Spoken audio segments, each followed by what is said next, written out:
This is what happens when a country goes bankrupt and cannot feed its people. For months, ordinary Sri Lankans have borne the brunt of an economic crisis with chronic food and fuel shortages and rocketing prices. Today, anti-government protests proved unstoppable. Thousands forced their way past security and into the residence of President Gotabaya Rajapaksa. Soon they were taking dips in his swimming pool. Extraordinary pictures which convinced many in the country that the president's rule was coming to an end. While he and his entourage vanished, his citizens made themselves at home. Sales of petrol have been halted to conserve supplies, so people commandeered trucks and trains to get to the capital, Colombo. But most came on foot, from all walks of life. The police and army fired tear gas to try to keep them at bay, with the people beseeching soldiers to join their protest. The Rajapaksa family has ruled Sri Lanka for 2 decades, but they've been blamed for financial mismanagement. Curfews, riot police, tear gas. In the end, nothing could hold back the human tide.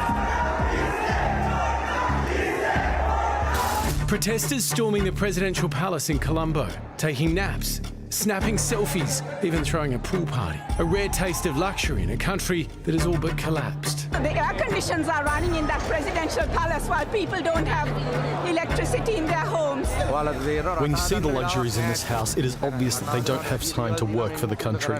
Elsewhere in the Sri Lankan capital, the Prime Minister's private residence went up in flames. In the southern city of Galle, a surreal spectacle as the second test between Australia and Sri Lanka continued amidst the turmoil.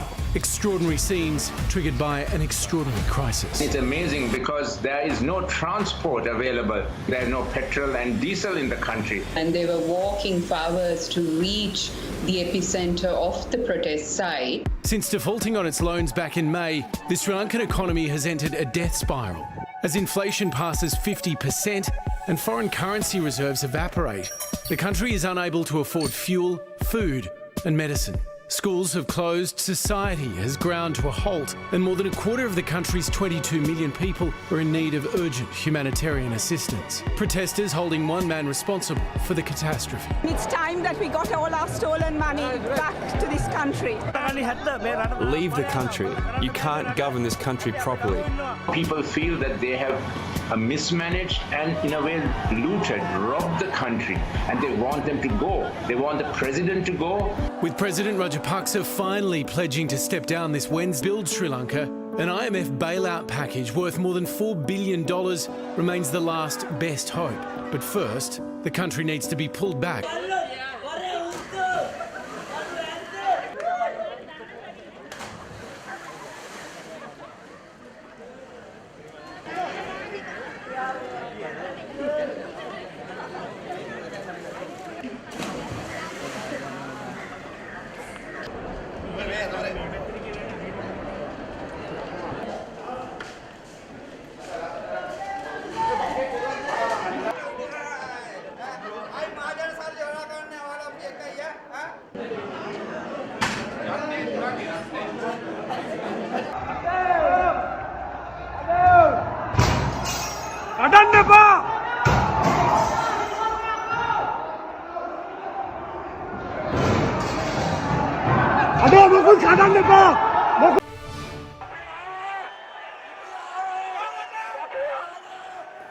Anger over Sri Lanka's economic crisis is boiling over. Hundreds of people broke into the presidential palace after more than 100,000 protesters took to the streets demanding that the president resign. They blame him for economic mismanagement that has led to shortages of food, fuel, and medicine. Police say at least 31 people, including 2 officers, have been injured, 2 of them critically. They called Saturday D-Day, when protesters say the president and his government would be forced to step down. And by the evening came the announcement. He agreed to act according to the agreement by party leaders and step down. But because he wants a peaceful transfer of power, he has asked me to inform the people of his decision to step down on July 13. Many blame Gotabaya Rajapaksa for an economic crisis that's made life unbearable for many of the country's 22 million people. After breaking through barricades, yet another unprecedented moment, the demonstrators stormed into the president's official residence in Colombo. Inside, this is what it looked like.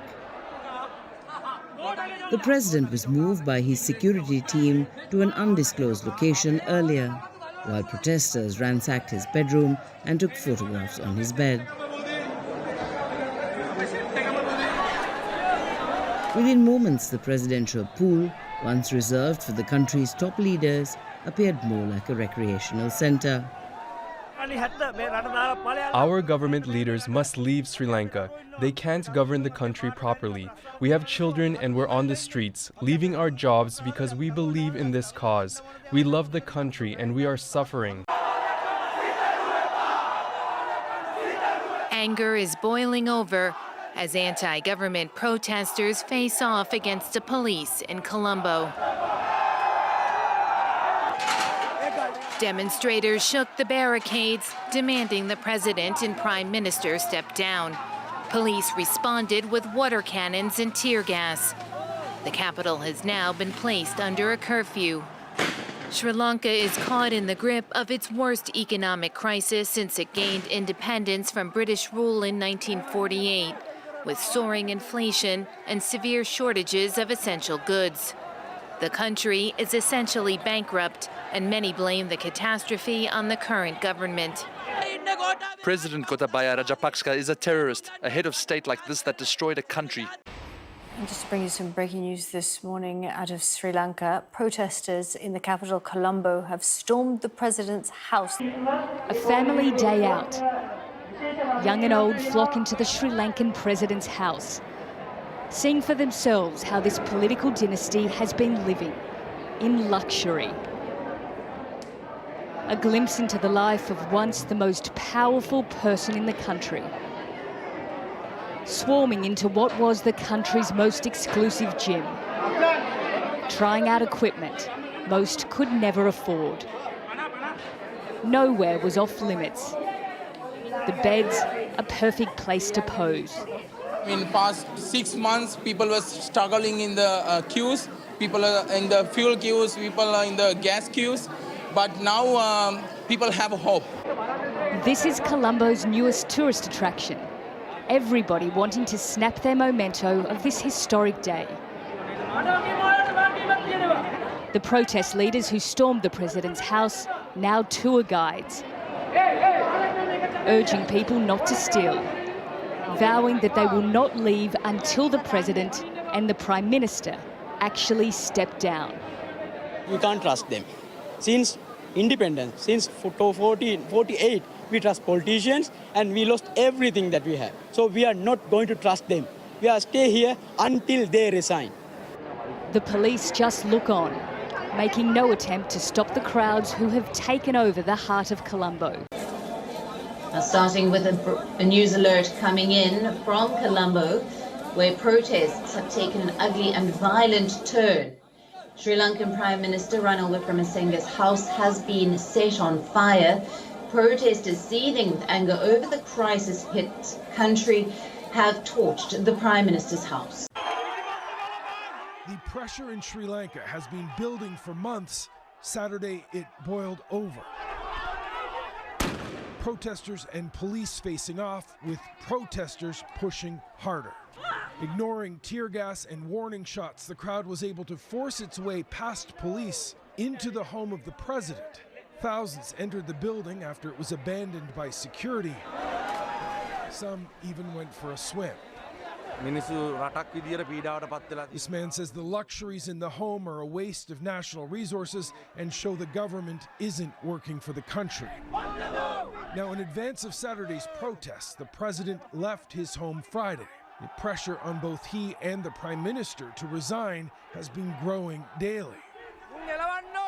We must chase them out, this protester says. They must go. It's time to think of the country. Sri Lankans are suffering. There are shortages of food, fuel, and medicine, and prices are skyrocketing.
rid of the president and the prime minister and to have a new era for Sri Lanka.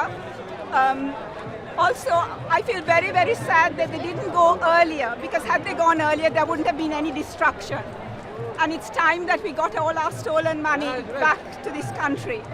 And also, the air conditions are running in that presidential palace while people don't have electricity in their homes.